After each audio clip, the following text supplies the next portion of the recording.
Estimados amigos, como ustedes saben, el presidente de la República está a punto de hacer una serie de anuncios en materia de cambio de política económica, un plan de ajuste antiinflacionario que será anunciado, como todos sabemos, el día de mañana, el día lunes. En el programa de hoy vamos a tocar, no vamos a tratar de analizar este programa porque aún no lo conocemos, eso será objeto de un próximo programa, pero sí vamos a referirnos a un tema que puede ser parte de ese paquete, puede ser o no ser parte de ese paquete, como es el anclaje del tipo de cambio. Este es un tema del que se ha venido conversando o hablando en la prensa durante los últimos días, de que posiblemente se decida anclar el tipo de cambio, y este es un tema por demás importante que vale la pena dedicarle un programa para ver en qué consiste y qué consecuencias puede traer el mismo. Como ustedes saben, el plan de ajuste, digamos, tiene como objetivo central el abatimiento de la inflación, y ese plan consiste típicamente en una disciplina monetaria y fiscal, es decir, donde el gobierno se comprometa a nivelar el presupuesto público, a eliminar los déficits fiscales, y donde también la autoridad monetaria implante políticas restrictivas en cuanto a la cantidad de dinero en poder del público como dos condiciones fundamentales y necesarias para realmente poder abatir la inflación. Igualmente, como parte de ese plan, de ese nuevo plan económico, está la eliminación de los controles, tanto de los controles de precios como también de los controles cambiarios. Debe irse buscando igualmente tasas de interés reales positivas que estimulen por un lado el ahorro, pero por el otro que sinceren el costo del financiamiento. Esto va a implicar incuestionablemente en el caso específico de nuestro país una elevación sustancial de las tasas de interés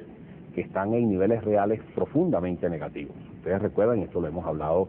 en otros programas anteriores, las tasas de interés reales no son otra cosa que la diferencia entre la tasa de interés nominal que existe en el mercado menos la tasa esperada de inflación. Y por lo tanto, si la tasa esperada de inflación está muy por encima de las tasas de interés nominales, eso significa que hay tasas de interés reales negativas y eso desestimula el ahorro, tiene una serie de consecuencias que hay que corregir, y eso es típicamente, eso forma parte de estos planes de estabilización.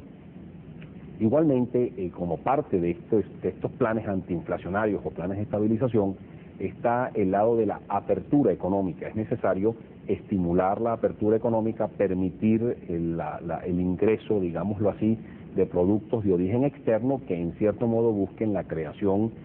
de competencia para el productor local, y así evitar que al haber libertad de precios, al eliminarse los controles de precios, al estar en libertad los productores de poder establecer sus precios libremente, hayan establecimientos o acciones de carácter especulativas en la fijación de esos precios, simplemente porque con la apertura, con la entrada o con la posibilidad de entrada de productos internacionales, de esa forma se crea competencia y se evitan esas acciones de carácter especulativas. Igualmente, otro de los componentes de estos planes de estabilización es la libre convertibilidad, es decir, al eliminarse los controles de cambio, cualquier venezolano va a estar en la capacidad de poder adquirir divisas en Venezuela, sacarlas al exterior, y por lo tanto va a haber una plena libertad de adquisición de divisas para o realizar importaciones, o realizar viajes, o importar servicios, hacer transferencias a parientes en el exterior, o simplemente sacar capitales. Va a haber total libertad cambiaria. Esto no necesariamente es así en todos los programas de ajuste. Puede haber algunos programas de ajuste que mantengan algunas limitaciones a este tipo, pero según han hecho anuncios los altos voceros del gobierno, esto es lo que va a suceder en nuestro país. Igualmente es necesario también crear estímulos a la inversión para que a través de la creación de un ambiente propicio para esa inversión, nosotros estimulemos al inversionista a venir a invertir, y por lo tanto que eso sirva de un efecto locomotor de actividad económica. Y por último, es necesario también que existan una serie de planes sociales, porque en las primeras de cambio, al inicio, digámoslo así, de implantación de estos planes ortodoxos, hay incuestionablemente un ajuste severo de los precios, un aumento severo de los precios, cuando se ajusta el tipo de cambio, cuando se liberan los precios, etcétera, que tiene un impacto inflacionario bastante importante, y tiene que buscarse en cierto modo compensar esos impactos inflacionarios a través de planes sociales, de subsidios directos a la población más desposeída, etcétera, que en cierto modo palee o mitigue los efectos de estos ajustes de precios sobre las personas de más bajos ingresos. Vamos a cumplir unos compromisos. Al regreso vamos a ver dentro de estos planes ortodoxos qué decisiones en materia estrictamente cambiaria se establecen, y específicamente vamos a ver que uno de los mecanismos o acciones cambiarias que se establecen son los del anclaje del tipo de cambio. Y vamos a ver entonces en el próximo segmento del programa qué efectos o qué consecuencias tienen esas decisiones cambiarias sobre el resto de la economía. Ya regresamos.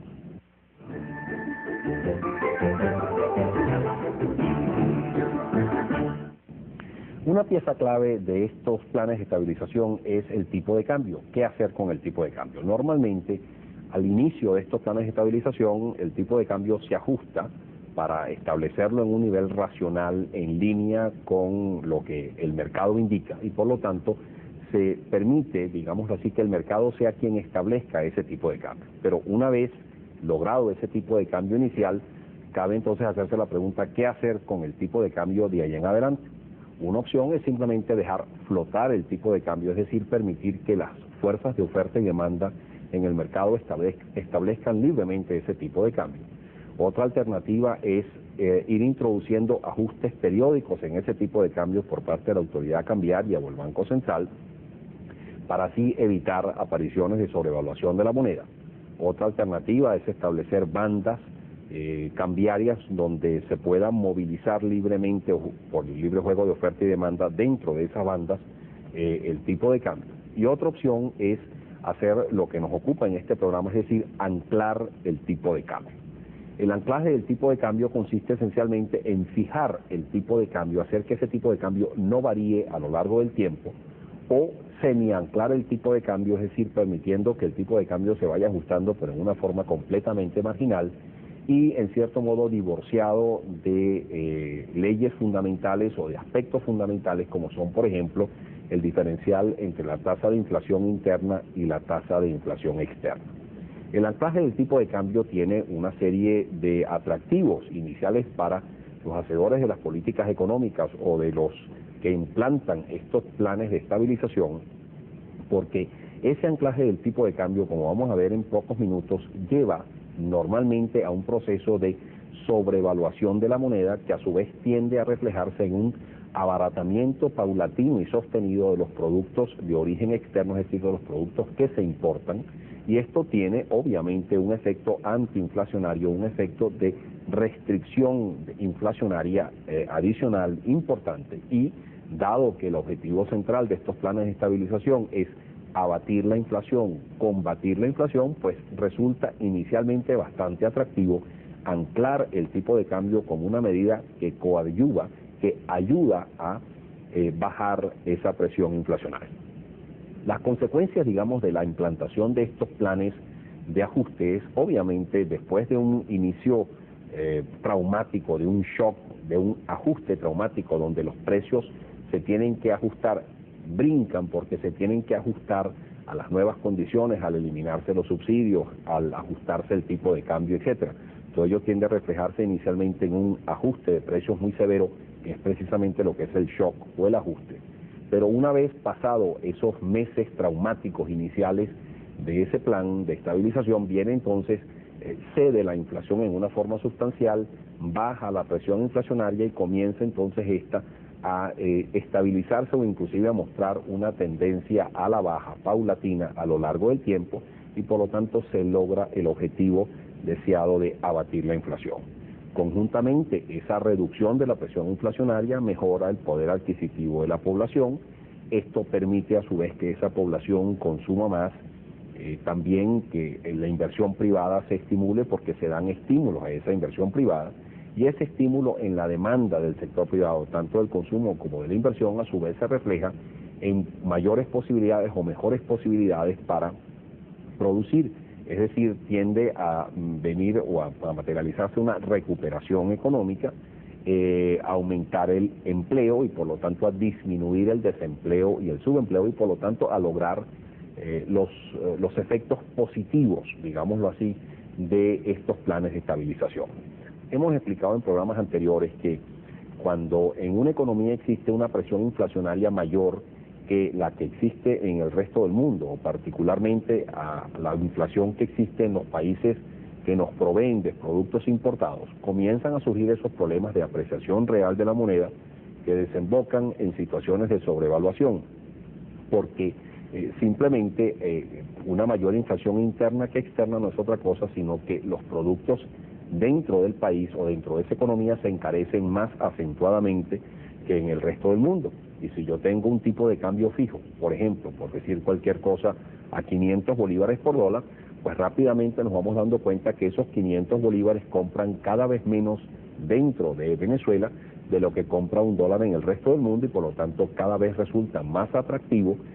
cambiar 500 bolívares por un dólar y comprar bienes y servicios en el exterior, porque ese dólar compra cada vez más productos en comparación con lo que compran 500 bolívares dentro de Venezuela. Esto trae como consecuencia inevitable un deterioro de las transacciones externas del país. Nosotros en programas anteriores habíamos visto que la balanza de pagos de una economía está constituida fundamentalmente por dos grandes cuentas: la cuenta corriente de la balanza de pagos y la cuenta de capital de la balanza de pagos. En la cuenta corriente se registran todo lo que son las importaciones y exportaciones de mercancías, de servicios, y también las transferencias unilaterales corrientes, es decir, las remisiones a parientes en el exterior, las asistencias o las ayudas que presta un país a otro país que cae en una desgracia natural, etcétera. Y digamos, al comparar todo lo que son las importaciones versus las exportaciones, nosotros obtenemos un saldo de esa cuenta corriente. Pues bien, cuando se sobrevalúa en la moneda, y por lo tanto eso estimula cada vez más, la gente se inclina cada vez más a comprar bienes en el exterior, pues en esa misma medida tienden a surgir desequilibrios en la cuenta corriente de la balanza de pagos, porque se importa mucho más de lo que se exporta. Esa sobrevaluación estimula las importaciones y tiende a desestimular las exportaciones, porque cuando hay una moneda sobrevaluada, eso tiende a encarecer los productos locales en el resto del mundo, y por lo tanto las exportaciones tienden a verse afectadas. Ese déficit de la cuenta corriente implica obviamente que tenemos que pagar una mayor cantidad de dólares al resto del mundo de lo que el resto del mundo nos paga a nosotros, porque estamos importando más de lo que exportamos. Pero como también la implantación de esos planes de estabilización implican una serie de ventajas para la inversión, implican la implantación de una serie de estímulos a la inversión, hay un proceso de franca expansión de la economía, hay oportunidades de invertir porque se están privatizando empresas públicas, vale la pena traer recursos al país porque las tasas de interés son muy atractivas y generan por lo tanto rendimientos muy altos, y por lo tanto todo este clima favorable tiende a atraer capitales, generándose entonces un superávit en la cuenta capital de la balanza de pagos, que tiende a neutralizar el déficit de la cuenta corriente de la balanza de pagos, y por lo tanto no sucede nada, no se afectan las reservas internacionales del país, porque si bien hay un déficit creciente y recurrente en la cuenta corriente, también hay un saldo positivo o superavitario en la cuenta capital debido a la entrada masiva de capitales al país. Por lo tanto, en las economías donde se han implantado estos esquemas de anclaje del tipo de cambio, durante los primeros años de actividad o de acción de estos planes de estabilización, las cosas marchan muy bien, porque la inflación se tiende a vencer más rápidamente o con mayor celeridad, no surgen mayores inconvenientes de pérdida de reservas internacionales, porque si bien hay una cuenta corriente cada vez más deficitaria, también la entrada de capitales netas a la economía compensa ese déficit, y por lo tanto las cosas marchan bien. Sin embargo, llega un momento en que ese déficit en la cuenta corriente se hace tan descomunalmente grande que la gente comienza a preocuparse y dice: esto es insostenible, el gobierno va a verse obligado a devaluar la moneda para que a través de esa devaluación se encarezcan los productos de origen externo y a su vez se abaraten los productos locales en el resto del mundo, y se corrija de esa forma el desequilibrio de la cuenta corriente. Entonces, cuando surgen esas expectativas cambiarias cada vez más intensas, cada vez con mayor intensidad y convencimiento, comienzan a aparecer una serie de problemas que son precisamente los que vamos a analizar en el próximo segmento del programa. Ya regresamos.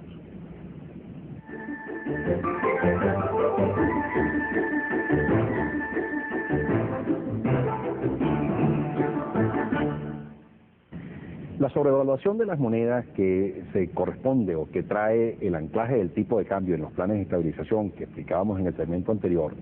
desembocan inevitablemente en una crisis, ya que al deteriorarse las expectativas cambiarias, al convencerse toda la población de que es insostenible el déficit de la cuenta corriente y que inevitablemente el gobierno o las autoridades económicas van a devaluar la moneda, entonces surge una reacción automática. Por un lado, los importadores comienzan a importar masivamente para aprovechar el tipo de cambio netamente sobrevaluado que se ha producido a lo largo del tiempo y que antes de que se devalúe la moneda vamos a importar todavía mercancía barata. Y por el otro lado, los tenedores de capitales comienzan a sacar sus capitales del país antes de que se devalúe la moneda y de esa forma proteger nuestros ahorros o nuestros recursos financieros. Esto entonces lleva inevitablemente a una crisis profunda del sector externo, porque no solamente se agrava el déficit de la cuenta corriente, sino que comienzan a aparecer también déficit en la cuenta capital, las reservas internacionales caen abruptamente y por lo tanto hay que tomar medidas. Esa crisis, cuando se caen esas crisis, hay que tomar medidas severas y por lo tanto con profundas consecuencias sobre la economía. ¿Qué acciones o qué reacciones se pueden tomar frente a la crisis que se presenta en el sector externo como consecuencia de ese anclaje del tipo de cambio? Bueno, se pueden, digamos, seguir caminos alternativos. En el caso de la América Latina, nosotros hemos vivido dos casos muy recientemente. El caso de México, con la crisis que se desencadenó en diciembre de 1994, y el caso de la Argentina, con las acciones que tomó durante el año 1995 como consecuencia del famoso efecto tequila, es decir, como consecuencia de la generalización de expectativas negativas que se produjeron como consecuencia de la crisis de México y que llevó pues a mucha gente en la Argentina a pensar que en la Argentina tenían que tomarse medidas muy similares a las de México y por lo tanto eso creó también una profunda crisis dentro de la economía argentina. En el caso de México lo que se hizo fue, bueno, simplemente si tenemos una sobrevaluación artificial de la moneda, hay que devaluar para corregir esa sobrevaluación. Esa devaluación a su vez trajo como consecuencia un severo ajuste en los precios porque se encarecieron de la noche a la mañana los productos de origen externo. Ese aumento en la inflación a su vez vino acompañado por unas políticas monetarias y fiscales sumamente restrictivas que trajeron como consecuencia una elevación muy importante de las tasas de interés, entre otras cosas con el objetivo de evitar o de parar las salidas masivas de capitales hacia el exterior y nuevamente crear un ambiente propicio para que entraran capitales del exterior hacia México. Pero toda esta situación de altas tasas de interés, restricción monetaria, restricción fiscal, alta inflación como consecuencia de la devaluación, trajo como consecuencia una recesión bastante importante dentro de esa economía, un aumento considerable del desempleo y del subempleo y por lo tanto a su vez el que aparecieran una serie de consecuencias o de crisis en una serie de sectores económicos. Por el lado, digamos, por un lado, la industria se veía severamente afectada porque al haber una mayor inflación y por lo tanto una caída del poder adquisitivo de la población, eso trajo como consecuencia el que estas industrias se vieran severamente afectadas porque sus ventas se vieran disminuidas en una forma sustancial, tuvieron que despedir gente, empezaron a caer en situaciones de pérdida, algunas empresas tendieron a desaparecer. El sector comercial obviamente también se vio afectado en el sentido de que pues disminuyeron las ventas, ahora los productos que se importaban del exterior costaban muchísimo más debido a la devaluación y en consecuencia el sector comercial se vio afectado. Para no hablar también del sector bancario que vio disminuido sustancialmente sus depósitos al haber una salida masiva de capital, los compromisos que tenían estos bancos con bancos corresponsales en el exterior para pagar las importaciones se vieron aumentadas de la noche a la mañana por la devaluación. Hubo un deterioro de la cartera de préstamos de esos bancos porque al subir las tasas de interés hubo una situación de incumplimiento de obligaciones por parte de los deudores de esos bancos y en consecuencia también los bancos sufrieron impactos bastante severos. Es decir, pues se produjo dentro de esta economía una serie de consecuencias negativas bastante severas, pero digamos que fue lo que se vivió durante el año 1995 y comienzo del año 1996. Pero al corregirse el mal central, el problema o el desequilibrio central que estaba teniendo esta economía, que era el desequilibrio del sector externo, causado a su vez por la sobrevaluación del bolívar, México está ahora en unas mejores condiciones para ya comenzar a recuperar su economía, para vencer esta crisis que ha vivido a lo largo de 1995 y comienzos del 96, pero definitivamente ha sido doloroso el impacto o las consecuencias que tuvo la sobrevaluación de su moneda durante varios años, entre el año 91, 92, 93 y 94, ya que México ajustaba su tipo de cambio en una forma relativamente marginal y en una forma divorciada al diferencial inflacionario interno y externo. Otra alternativa para afrontar las crisis que presenta o que se presentan como consecuencia del desequilibrio externo debido a esa sobrevaluación de la moneda que produce el anclaje del tipo de cambio es el camino que tomó Argentina a lo largo de todo el año 1995. Argentina, a diferencia de México, no devaluó, mantuvo su tipo de cambio fijo y por lo tanto lo que hizo fue prácticamente asegurar que esa sobrevaluación de la moneda quedase allí, quedase subyacente pues dentro de esa economía. Pero para compensar, digamos, esta situación, el gobierno argentino anunció una restricción en el ámbito monetario y fiscal sumamente severo. También, al igual que en el caso de México, subieron las tasas de interés, entre otras cosas buscando evitar la salida masiva de capitales. También se tomaron una serie de medidas para estimular a las empresas argentinas a mejorar su competitividad, a hacerse más eficientes, a la vez, al hacerse más productivos, mejorar su productividad, y esto implicó despidos masivos de personas que llevaron los desempleos o el nivel de desempleo a niveles realmente críticos. El desempleo inclusive en algunos momentos estuvo por encima de 20%. Todo esto a su vez trajo como consecuencia un masivo desempleo, la pérdida del poder, digámoslo así, del poder de compra implícito en este mayor desempleo, porque la gente estaba recibiendo unos menores ingresos, trajo como consecuencia una recesión económica bastante importante. La economía argentina se contrajo en más de 4% durante el año 1995 y también, al igual que en el caso de México, hubo severas consecuencias sobre múltiples sectores en el ámbito industrial, en el ámbito comercial y en el ámbito del sector bancario o del sector financiero. Fíjense ustedes pues que si bien en los planes de estabilización que comenzaron a implantarse o que se implantaron en esos dos países cumplieron en los primeros años de su puesta en vigencia el objetivo buscado, que fue el abatimiento de la inflación, también es cierto que el anclaje del tipo de cambio, si bien inicialmente trajo como consecuencia, digamos, coadyuvar o ayudar a vencer el problema inflacionario, trajo severas consecuencias en el mediano plazo a través de un desequilibrio profundo de la balanza de pagos de las transacciones externas del país debido a la sobrevaluación de la moneda que se produjo como consecuencia del anclaje del tipo de cambio, y en consecuencia eso trajo severas consecuencias después sobre la economía, la aparición de una profunda crisis con severas consecuencias sobre esta economía. Estas son las lecciones que tenemos que aprender en Venezuela ahora que estamos a punto de implantar también un plan de ajuste. Debemos hacer mucho de lo que hicieron México y lo que hizo Argentina en materia fiscal, en materia monetaria, en materia de apertura económica, en materia de estímulo a la demanda, etcétera, etcétera, pero no debemos caer en el grave error de anclar nuestro tipo de cambio, porque eso inevitablemente, si bien en los primeros años va a traer consecuencias favorables, inevitablemente nos va a poner en el mediano plazo en una situación de profunda crisis que va a tener severas consecuencias sobre nuestra población. No cometamos ese error que cometió México, que cometió Argentina y que han cometido otras economías. Evitemos el anclaje del tipo de cambio. Reciban un cordial saludo y hasta la próxima. Sigan disfrutando de su día Televen.